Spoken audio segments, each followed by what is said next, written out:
Today I wanted to do some power cleans. I wanted to slam some weight around because I haven't done that in a long time, and slamming some weight around always brings me joy. I also programmed for myself some plyometrics, and I would finish my today's training with some bike intervals. I started doing some calf raises to strengthen my calf, to continuously strengthen my calf, to not have any problems with shock absorption doing plyometrics. I really like doing calves with the safety bar. I feel like I can target them better. I did some mobility really quick mobility for my knees because I don't really like and I don't really have the patience to do long isometrics, even if I should do them. And stretching, I'm a human being after all, and I'm not really that serious about my training, even though I should be.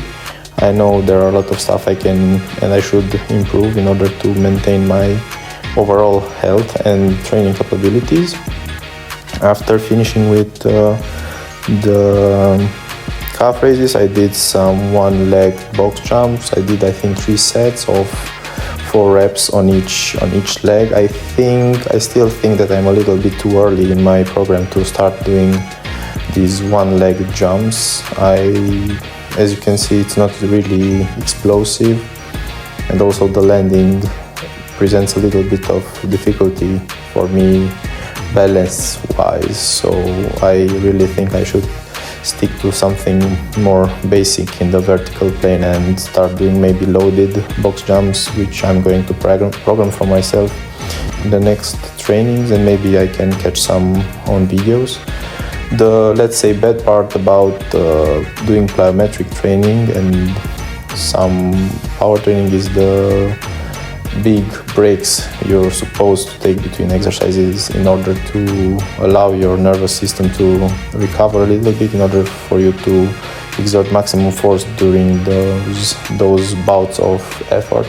Because if you don't do the plyometric at maximum intensity, you won't get benefit out of it. So doing it, half-assing it, won't give you any results, and having long breaks kind of gets boring sometimes. But yeah, you can stay in your headspace and think maybe about other things which bother you, or just cancel them out. Usually I like, in case of plyometrics, in the break times to do some maybe complementary exercises. Like you've seen, I did some rotations with the kettlebell, and also trying to loosen up a little bit my shoulder and my latissimus dorsi in order to improve my front rack position for the upcoming power cleans.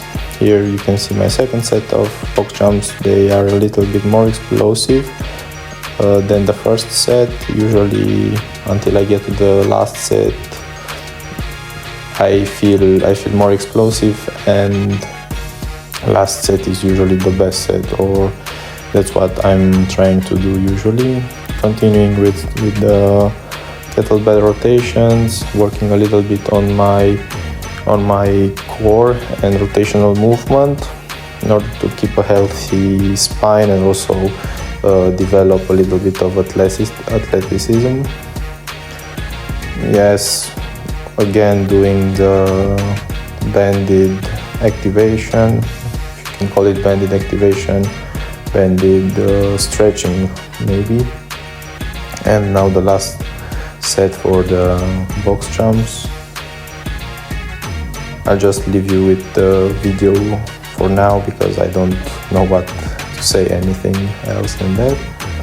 Afterwards, I did some one-legged pogo jumps, 8 reps, 3 sets on each leg.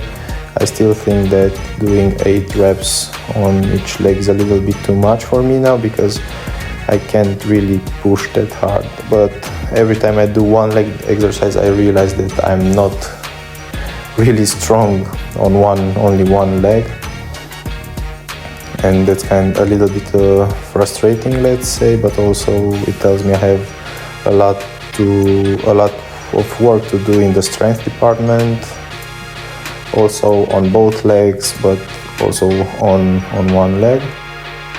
Yes, maximizing the rest period I like to set up usually my upcoming exercise. In this case, I'm prepping for the power cleans. I just put 40 kilos on the bar in total, so 60 kilo power clean. Still feels easy even though my strength numbers aren't what they used to be. I like with the easier weights to start with a power clean and then maybe do 1 or 2 hang power cleans.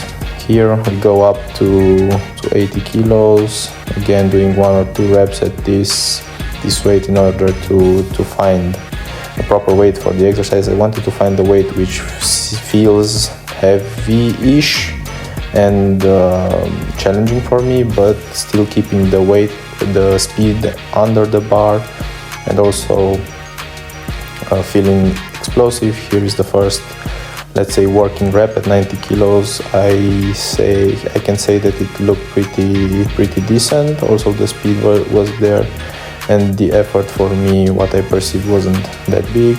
Again, another rep, second rep at 90 kilos. I really try to be quick under the bar. Also, when I'm doing, let's say, Olympic lifting, I like slamming the bar, but when there are other people around, I feel like I'm disturbing them when the floor is not really properly suited for dropping the bars. It creates a really loud noise and I don't like to bother other people with my noise. I went up on the weight on the bar to a total of 100 kilos, which I paired with some rotational med ball slams. The med ball was 10 kilos heavy in this case, and I only did 3 reps each side, focusing on really slamming as hard as I could the ball on the ground. Here you'll see the first rep at 100 kilos. We can see that the speed was a little bit slower than the previous one at 90 kilos, but still a decent execution and still a decent speed on the bar. Again, coupling it with the rotational slams in order to improve a little bit my, let's say, lateral capabilities of force generation. I switched to the wall ball, to the medicine ball, because there was some sand dripping from the slam ball, but as you'll see, I almost smashed my face at one of the reps. Second rep at 100 kilos still felt okay, still moved well. I didn't push the legs really hard outside in order to catch the bar. Here I'm trying to watch if I'm going to face kick myself with the ball. I like the slam ball better for this kind of exercise because the wall ball is always jumping away from me or almost smashing my face, so I'm going to switch it again. Also, by the way, the wall ball was 9 kilos heavy, so I wanted to get back to the 10 kilos, sometimes even 1 kilo. In this kind of exercises can make a big difference. Again, going for rep number 3 on the power clean.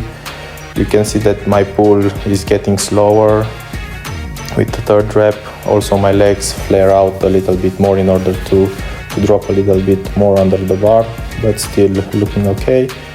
Third set with the slam balls, I think. Again, rep number 1, 2 and 3. Really trying to smash that ball into the ground, trying to make it go flat. Also, you have to really keep an eye on your rest times with this kind of exercises. As I said before, it's important the quality of the exercise, not the quantity. So better do 3 high intensity reps with full effort than doing 6-8 reps and just being sluggish. And the last rep, as you see, I caught the bar pretty okay, but I felt that the speed of the bar went lower and lower, so I finished and the bike intervals at the end. Thanks for watching, guys.